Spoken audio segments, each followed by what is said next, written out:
আজকে একদম সকালবেলা থেকে ভিডিওটা শুরু করেছি। এই তো সকালবেলার নাস্তাটুকু শেয়ার করব দুপুর পর্যন্ত। তেমন একটা ভিডিও করা হয়নি। তবু ভাবলাম যে যতটুকুই আপনাদের সাথে শেয়ার করা যায়। এই তো সকালবেলায় নাস্তা তৈরি করছি। এখানে আটার রুটি তৈরি করে নিচ্ছি। আর হচ্ছে যেটা ভাজি করেছিলাম সেটা হচ্ছে ভিডিও নিতে ভুলে গিয়েছিলাম। আর তাই রুটিটাই দেখাচ্ছি। আমি যেভাবে আরকি ফ্রোজেন করি। আমি ফ্রোজেন বলতে এই তো সকালবেলায় যদি রুটি বানাই সেটা হচ্ছে আবার রাতের জন্য বানিয়ে রাখি।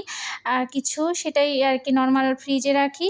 আ আমি আর মানে ফ্রিজ করে অনেকদিন ধরে খাবার সেটা আসলে আমি খাই না। তারপরে আবার দেখা যায় যদি আমি রাত্রে কোনো রুটি বানাই, তো সেটা আবার সকালের জন্য কিছু বানিয়ে রাখি। এতে জাস্ট এভাবে করে আরকি রুটি বানাই। তো ফ্রিজে রেখে এসে তারপরে এই তো আমি চা বানিয়ে নিচ্ছিলাম আমার মেয়ের জন্য। আর আমার মেয়ে কিন্তু খুব পছন্দ করে মুড়ি দিয়ে চা খেতে। তো তাকে দিয়ে দিলাম।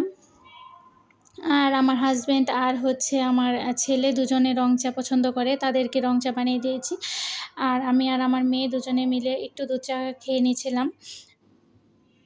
আর হচ্ছে আমার বাসার যেদিকেই তাকাবেন আ সবদিকে একদম খোলামেলা। যেহেতু ৬ তলা বাসা নিয়েছি, তো চারপাশে অনেক সুন্দর খোলামেলা। যেদিকেই তাকাবেন লোকজন দেখা যায়, রাস্তাঘাট দেখা যায়। তারপরে হচ্ছে এখানে বাগানও আছে। কিছু মানুষ আছে ছাদ বাগান করেছে, সেগুলোও দেখা যায়।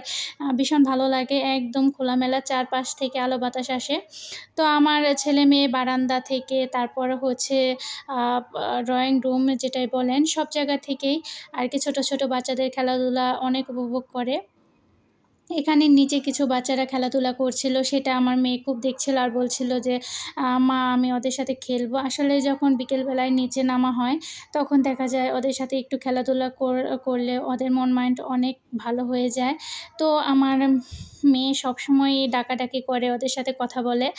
আর হচ্ছে আমি তো চা-টা খেয়ে তারপর রুম গোছানোর জন্য চলে আসলাম। আর এই তো আপনাদের সাথে সেটাও শেয়ার করছি আমার আরেকটা রুম। সেখান থেকেও এই তো একটা বাসার টুকিটাকি ছাদ বাগান করেছে, যদিও একটু জঙ্গল দিয়ে ভরে গেছে। আ সেটাই আরকি সেখানে একটা ছবেদা গাছ ছিল, সেটাই আপনাদের সাথে দেখাচ্ছিলাম। ছোট একদম ফুল থেকে শুরু করে সবকিছুই আরকি আমরা উপভোগ করছি। এখন আস্তে, আস্তে বেশ বড় হয়ে গেছে ফলগুলো। কিন্তু দেখেই যাবো, খেতে আর পারবো না এই আরকি। তবু ভালো লাগে এখানে সব ধরনের ফুল গাছ আছে, ফল গাছ, টুকিটাকি গাছ বনেছে। মানে দেখতেও ভালো লাগে আর হচ্ছে আ ফলটাও আস্তে, আস্তে বড় হয়ে যাচ্ছে। অনেকগুলো ধরেছিল এখানে। আম উনারা আরকি অনেক ধরনের ফুল এখানে তারা মানে এই বাড়িওয়ালাটা হচ্ছে হিন্দু। তাই উনারা পুজোর কাজে ব্যবহার করে ফুলগুলো। তাই সকালবেলায় দেখি যে অনেকেই ফুল তুলতে